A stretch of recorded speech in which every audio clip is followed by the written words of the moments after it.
سب کچھ ہو بیوی نہ ہو تو تنہائی کا احساس مار دیتا ہے۔ اس سے ایک اور مطلب نکلتا ہے کہ لباس کے بغیر ایک لمحہ گزارا نہیں۔ سارا دن پانی نہیں پیتے ہیں نا، اب میں بیان میں پانی پی رہا ہوں، لیکن 16 گھنٹے تو گزارے ہیں نا، پانی نہیں پیا، کھانا نہیں کھایا، 16 سیکنڈ لباس کے بغیر گزار سکتے ہیں؟ بولو۔ کوئی بھی کمرے میں نہ ہو، تم تنہا ہو، تم کپڑے اتارو تو تم اپنے آپ کو عجیب فیل کرو گے، تم خود اپنے آپ کو چادر میں چھپانے کی کوشش کرو گے۔ ان لباس ایک ایسی زبردست ضرورت ہے بلا دلیل کہ تم تنہا کمرے میں بھی کپڑے اتارو تو تم اپنے آپ کو عجیب سا محسوس کرتے ہو۔ اس سے پتہ چلا کہ بیوی کے بغیر کوئی زندگی نہیں ہے اور خامد کے بغیر عورت کی کوئی زندگی نہیں ہے۔ یہ ہمارا بدبخت معاشرہ ہندی کہ کسی بچی کو طلاق ہو جائے وہ گل سڑ کے مر جاتی، اس کی شادی نہیں ہوتی۔ کوئی جوان بچی بیوہ ہو جائے وہ سسک سسک کے مر جاتی، اس کی شادی نہیں ہوتی۔ کوئی 40-50 سال کا ہو جائے مرد، اس کی بیوی مر جائے، کوئی اس کو لڑکی دینے کے لیے تیار کوئی نہیں۔ اور لباس کا لفظ بتاتا ہے کہ شادی کے بغیر انسان ننگا ہے، اور ننگے انسان کا کوئی کہیں بھی گزارا نہیں ہے۔ لفظ لباس بتاتا ہے کہ ہم اس چیز کو رواج دیں کہ شادیاں ہوں، بیوہ کی شادی ہو، مطلقہ کی شادی ہو، کوئی کس کی بیوی مر جاتی ہے۔ حضرت ابن مسعود کا فرمان ہے اگر میری موت میں 10 دن باقی ہوں تو بھی میں شادی کر لوں گا اگر میری بیوی مر جائے تو۔ ابو ہریرہ کہتے ہیں اگر میری زندگی میں 7 دن باقی ہوں اور میری بیوی مر جائے تو میں 1 ہفتہ بھی شادی کے بغیر نہیں رہوں گا، میں شادی کر لوں گا۔ تو ہم ایک ہندی معاشرے سے متاثر ہیں جہاں بیوہ کی کوئی سنوائی نہیں، مطلقہ کی کوئی سنوائی نہیں، اور کوئی جوان بھی 2-4 بچے ہیں اور بیوی مر جائے تو اس کی کوئی شادی نہیں ہے، وہ سسک سسک کے وہ بلک بلک کے زندگی گزارتے ہیں۔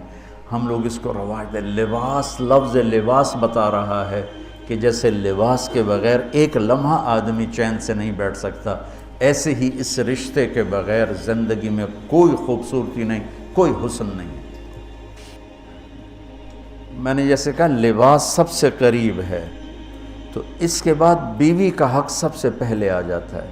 ماں باپ کی طرف سے زیادتی آئے تو تمہارے ذمے ہے اپنی بیوی کو بچاؤ، اللہ کے واسطے اپنی بیویوں کی حفاظت کرو۔ ہاں تمہاری بیوی کی طرف سے زیادتی آئے تو اللہ کے واسطے ماں باپ کی حفاظت کرو۔ تو اس کا مطلب یہ نہیں کہ تم ڈنڈا اٹھا لو، اپنے اخلاق ایسے بناؤ، سپرنگ بن جاؤ، سپرنگ جو فریشر سے کو قبول کر کے دب کر کے نیچے چلا جاتا ہے۔ نیچے جانے میں جڑ جانے کا نظام چھپا ہوا ہے کہ جھک جاؤ، ماں باپ ناراض ہو ان کے پاؤں پکڑ لو، بیوی ناراض ہو اس کے پاؤں پکڑ لو۔ ذلت میں عزت چھپی ہوئی ہے، ساری زندگی کا تجربہ بتا رہا ہوں۔ ذلت اللہ کی رضا کے لیے ذلت اٹھانے میں عزت چھپی ہوئی ہے۔ ہن لباس لکم، کتنا ہی مجھے غصہ چڑھا ہو میں اپنے کپڑے پھاڑوں گا؟ مجھے غصہ آ گیا، میں نے اپنے کرتے پھاڑنے جو کسی یہ پاگل تو کرے گا، سمجھدار دوئے دا کرتا پاڑے گا، اپنا نہیں پاڑے گا۔ اب مجھے بیوی پہ غصہ چڑھ گیا تو میرا لباس ہے، اس کو تار تار کر دوں، گالیاں دوں، تھپڑ ماروں؟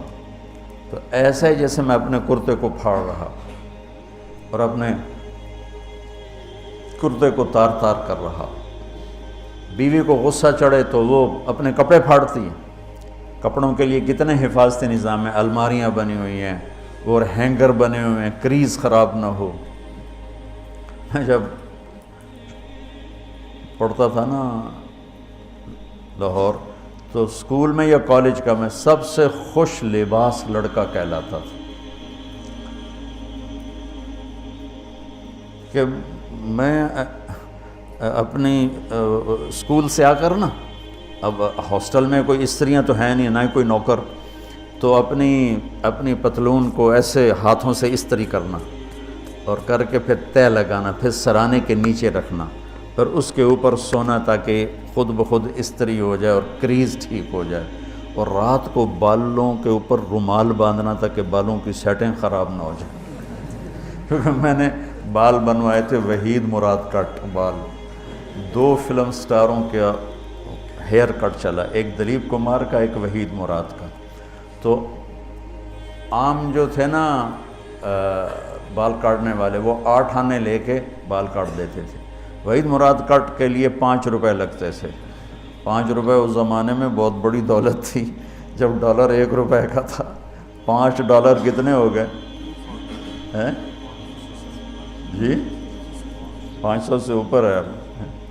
تو یوں سمجھو کہ وہ 5 روپے دے کر وحید مراد کٹ بنتا تھا، تو پھر میں وہ اوپر رومال باندھتا تھا کہ سوتے ہوئے میرے بالوں کا ہیئر سٹائل خراب نہ ہو جائے۔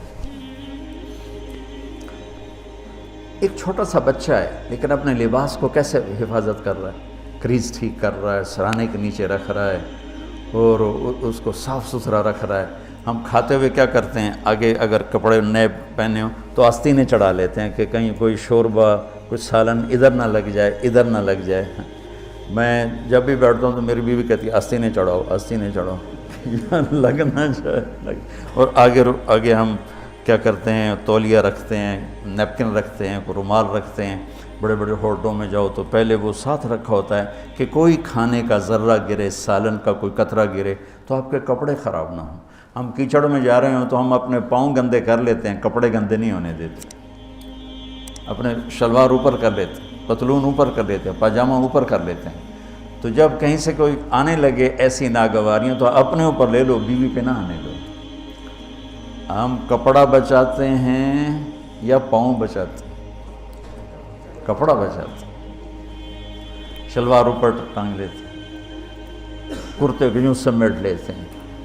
تو جتنا کیچڑ ہے حالات کا، واقعات کا، اخلاق کا، وہ کیچڑ اپنے اوپر لے لو، بیوی کو بچا لو۔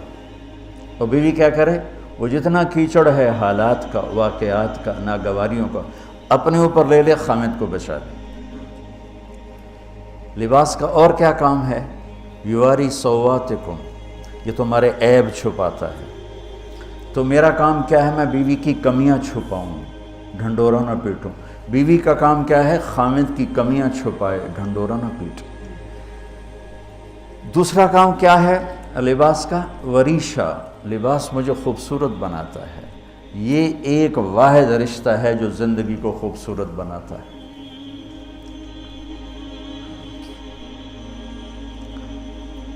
ہن لباس لکم انتم لباس لہن۔ تو لباس کیا کرتا ہے، زیب و زینت۔ لباس کیا کرتا ہے، عیب چھپاتا ہے۔ لباس کیا کرتا ہے، خوبصورت بناتا ہے۔ تو اس رشتے کو خوبصورت بنانا ہے، بیوی خامند کے لیے، خامند بیوی کے لیے۔ کس طرح یہ رشتہ خوبصورت بنے گا، اچھے اخلاق کے ساتھ، اچھے اخلاق کے ساتھ۔ اگر گھر والوں کے اخلاق اچھے ہوں، وہ بچی ساس سسر کو ماں باپ بنا لے، ساس سسر بچی کو ماں باپ بنا لے، خامند بیوی کو ہتھیلی کا چھالا بنا لے، بیوی خامند کو ہتھیلی کا چھالا بنا لے۔ میں قربان جاؤں اپنے نبی پر، ساری کائنات کو نور ایمان دینے والی ہستی، اور حضرت عائشہ رضی اللہ عنہ کو لقمے بنا کے کھلا رہے ہیں۔ کمال۔ حضرت عائشہ رضی اللہ تعالیٰ عنہ، وہ بڑی بڑی بوٹیاں ہوتی تھیں نا، وہ اٹھا کے ایسے نوچتیں اور پھر رکھ دیتیں، روٹی کا ٹکڑا اٹھاتی۔ میرے نبی وہی بوٹی اٹھاتے جہاں حضرت عائشہ نے نوچا ہوتا تھا، وہیں دکھا کے کرتے تھے، ان کی محبت کو لینے کے لیے اور ہمیں سکھانے کے۔ حضرت عائشہ گلاس اٹھاتی، وہ بڑے بڑے ہوتے تھے، اب تو یہ چھوٹے چھوٹے گلاس ہیں۔ بخل کا زمانہ آ گیا، پانی بھی تھوڑا دیں دیں۔ ہمارے دیہات کا کلچر تھا، اب تو مٹ گیا ہے، مہمان ہی کوئی نہیں ہوتے۔ جب کچی سڑکیں ہوتی تھیں اور ذرائع نہیں تھے تو بہت سے مسافر ہمارے ڈیروں میں آ کے رات گزارتے تھے۔ ہماری پہچان والے نہیں، اجنبی راہگیر، اور کوئی پہچان والے بھی، لیکن جو بھی تھے، کوئی اپنے ہیں، پہچان والے ہیں، دوست ہیں، مسافر راہگیر ہیں، ان کو رات کو کھانے کے بعد دودھ پلانا یہ ہماری تہذیب تھی کہ جتنے بھی ہیں دیرے میں 15 ہیں 20 ہیں 1 ہے، جاؤ بھائی روٹی کھا لی ہاں دودھ پواؤ سارے ہیں۔ وہ جانور بہت زیادہ ہوتے تھے، کھیتی باڑی کم ہوتی تھی، دودھ وافر ہوتا تھا، وہ گلاس اتنے بڑے بڑے ہوتے تھے، 3 پاؤ کا گلاس ہوتا تھا۔ تو ایک ہمارے دادے کے زمانے کا نا چاچا لال سنپال وہ آ گیا دیرے میں، نوکر گیا دودھ پلانے، تو گلاس کو دیکھ کے نوکر سے کہندا پتر میں نہیں پیندا۔ اسا کہا چاچا کیوں نہیں پینا؟ اسا کہا 2 تو ود پیواں تو بے غیرت بنا تے 2 تے میرا گزارا نہیں جاتا میں نہیں پیندا۔ تو حضرت عائشہ رضی اللہ تعالیٰ عنہ گلاس اٹھاتی اور یہ پیا، یہ رکھا۔ میرے نبی اٹھاتے اور جہاں حضرت عائشہ کے ہونٹ لگے ہوتے تھے وہاں ہونٹ رکھ کے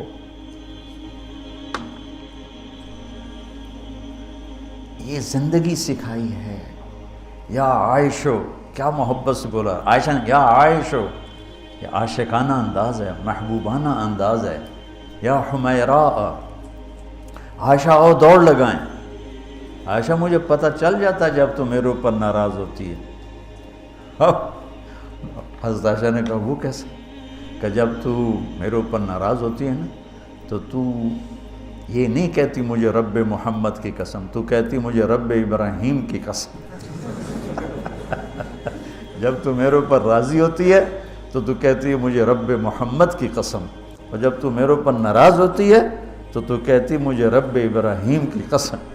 کہ یا رسول اللہ صلی اللہ علیہ وسلم نام ہی آپ کا نہیں لیتی، میرا تو دل آپ پہ کیا، میری جان قربان ہے آپ پر۔ عرب کے ماحول میں اظہار عشق عیب تھا بیوی سے، ہاں معشوق سے اظہار عشق ساری شاعری بھری پڑی۔ تم نے شعراء جاہلیت پڑھو یا بعد کو پڑھو، بھری پڑی۔ وَهَلْ تَبْكِينَ لَيْلَا إِذَا مِتُّ قَبْلَهَا وَقَامَ عَلَىٰ قَبْرِ النِّسَاءُ النَّوَائِحُ لَيْلًا كَمَا لَوْ أَصَابَ الْمَوْتُ لَيْلًا بَكَيْتُهَا وَجَادَ لَهَا دَمْعًا مِنَ الْعَيْنِ صَافِحُ وَأَغْبِطُ مِنْ لَيْلًا بِمَا لَا أَنَالُهُ بَلَا كُلُّ مَا قَرَّتْ بِهِ الْعَيْنُ طَائِعُ وَلَوْ أَنَّ لَيْلًا، دیکھو لیلہ 4 شعر ہیں، لیلہ ہر شعر میں لیلہ۔ وَلَوْ أَنَّ لَيْلَ الْأُخَيْلِيَّةَ سَلَّمَتْ عَلَيَّ وَدُونِي جَنْدَلٌ وَصَفَائِحُ لَسَلَّمْتُ تَسْلِيمَ الْبَشَاشَةِ أَوْ زَقَى إِلَيْهَا صَدًا مِنْ جَانِبِ الْقَبْرِ سَائِحُ۔ وہ بڑے زور شور سے لیلہ لیلہ لیلہ اپنے اشعار میں کہہ رہا ہے، لیکن بیوی سے اظہار عشق عیب، موت۔ اس ماحول میں جس میں بیوی سے اظہار عشق ایک عیب تھا اور معشوق سے اظہار عشق شاعری بھری پڑی۔ ترکت ہوا لیلا وسعد بمعزل، کیا کیا خوبصورت شاعری ہے۔ بے بالشموس الجانحات غواربا، اللہ بساط من الحریر جلاببا حاولنا تفدیتی وخفنا مراقبا فوضعنا ایدیہن فوق ترائب۔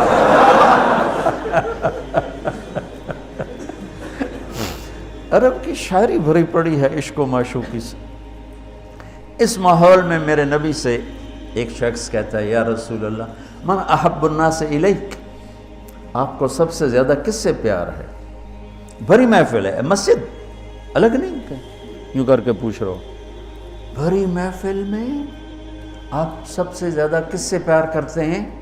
تو آپ نے زور سے کہا عائشہ سے۔ اللہ اکبر، اللہ اکبر، ہائے ہائے ہائے۔ وہ تو ہل گئے، کہنے لگے، ان کی تو سمجھ میں نہیں آئی بات، تو انہوں نے کہا یا رسول اللہ میرا مطلب ہے مردوں میں آپ کس سے زیادہ پیار کرتے؟ تو آپ کو اندازہ ہو گیا بھائی کیوں یہ پوچھ رہا ہے، اس کو ہضم نہیں ہوا جواب۔ تو آپ نے کہنا تھا ابو بکر سے، تو آپ نے فرمایا مردوں میں عائشہ کے عباس، ابوہا عائشہ کے عباس۔ کیا زندگی سکھائی۔ ہن لباس لکم وانتم لباس لہن، یہ تمہارا لباس ہیں تمہیں کتنا ہی غصہ چڑھے لباس تو نہیں پھاڑو گے. تمہیں غصہ چڑھے بیوی کو بے عزت نہ کرو. بیوی کو غصہ چڑھے تو کرتا پھاڑے گی, اپنا دوپٹے کو آگ میں ڈالے گی, نہیں, اس کو بچائے گی. صرف پاگل یہ کام کرتا ہے. اسی ایک لفظ لباس کے اندر زندگی گزارنے کا پورا طریقہ موجود ہے. اور اسی کے اندر بیواؤں کی, مطلقہ کی, رنڈوے کی شادی کا اشارہ خوبصورت موجود ہے کہ لباس کے بغیر تو ایک لمحہ انسان نہیں گزار سکتا.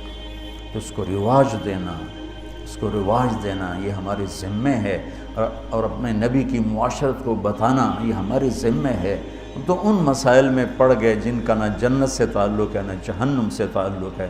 الٹا وہ مسائل جس میں زیادہ اختلاف ہے اس میں زیادہ بولنا, زیادہ تقریریں کرنا, اس چیز نے ہمیں اپنی منزل سے بہت دور کر دیا. ہم کھو گئے ہیں, کہیں اور چلے گئے ہیں.